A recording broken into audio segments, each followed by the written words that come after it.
office of the hospital in those fields. Will there be any other schooling required beyond this college? Yes, I would imagine so. And so, are you at some point hoping to receive a bachelor's degree? Yes, sir. Currently, you don't have definite plans that far into the future concerning what school you might attend? Correct. At the time that you and Mr. Coast were divorced in May of 1993, were you involved in a romantic affair with some other man? 1992, yes, all right.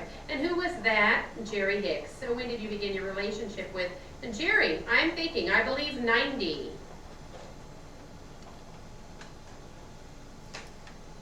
All right, number 3, Brentwood Avenue. Brentwood Avenue, Mr. Hicks. Okay, number 3.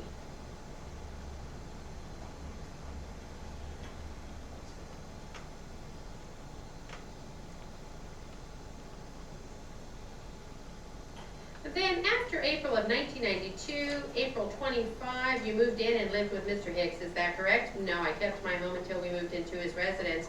Was it just before the divorce or after the divorce? After the divorce. And I believe you told me earlier that you were engaged to him, is that correct? That's correct. When you decided to move in with this gentleman during the month of April, did your daughter move with you? She also moved. Okay. So then the 3 of you cohabitated in his residence for approximately a month? That's correct. What happened at the end of the month that you no longer lived with Jerry? I decided not to get married. At that point in time, where did you relocate to exactly? To the apartment over off of Brentwood Avenue. I take it by that time the residence that you lived in previously had been sold. Is that right? It was foreclosed on. Foreclosed. So, did you have any children with Mr. Hicks? No. When was your other daughter born? May of 93. Did you ever make any accusation or claim that Mr. Hicks might be the father of this daughter? No.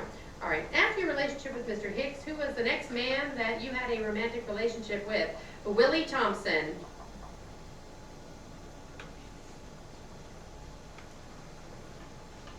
Number 4. Yeah, 4. Okay, here we go.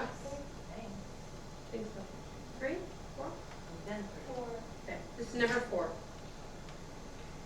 What can I give you? Mr. Thompson, Thompson, Mr. Hicks. All right, ready? Number 4. When did you first begin to have a relationship with Mr. Thompson? 92, somewhere in there. Would it be sometime after you broke up with Mr. Hicks? Yes, all right. How did you meet Mr. Thompson? He was a contractor that bought material from us at Concrete and Steel. How long did you have a romantic relationship with him? That I had a romantic relationship with him? We had dated, I want to say, about a year. The romantic part was just maybe 6 months at that time. How long after you began dating him did you start to have a sexual relationship with him? Probably 3 or 4 months. Did you ever live in the same residence with him? Never. And did he ever come and visit you in your residence where you live with your daughter? Frequently. Did he ever spend the night there? Sometimes. Would your daughter be present? Yes, she was in our home. If you remember, how many occasions did he remain the entire night in your residence where your daughter was present?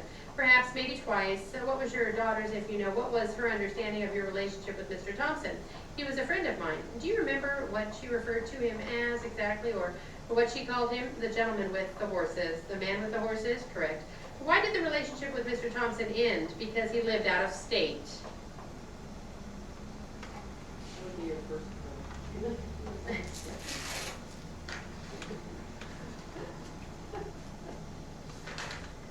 All right, one more.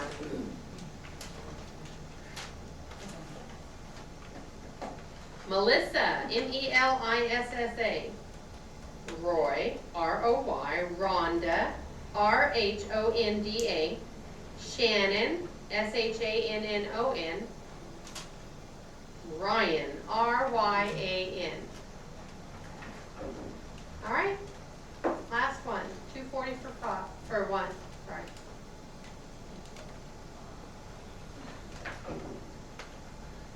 Okay. Now, the next time that you went to the home would have been when? In December, is that correct? In December of 1994. Now, Melissa was born at this time, correct? Correct. And resided in the home? Yes. And when you arrived at the home, do you recall who, or do you recall what time of day you came to the home? 90% of my visits were either right before lunch, anywhere between 11 and 11:30, or after lunch, 12:31, 1:30. Most of my visits were then. Now, December 7, you don't recall that time that you came on that day? No, I don't. At the time you arrived there, were you allowed into the home? Yes. And who was at the home? Roy, Rhonda, Shannon, Melissa, and Ryan. Now, Roy and Rhonda have worked various jobs since you've been assigned to the case, correct? Yes. And sometimes they work into the late hours? Yes. On this day, on September 7, was anyone sleeping when you arrived at the time? No, when I arrived, both Shannon and Rhonda were sleeping. And was Ryan present in the home? Ryan? Yes, he was. And did you observe what he was wearing? He had no clothing on. Did you observe his physical appearance? Yes. Either he was running or one of his parents picked him up or was laying on the floor, and I noticed that his feet. He kicked his feet up, or when his parents picked him up, his feet were half black.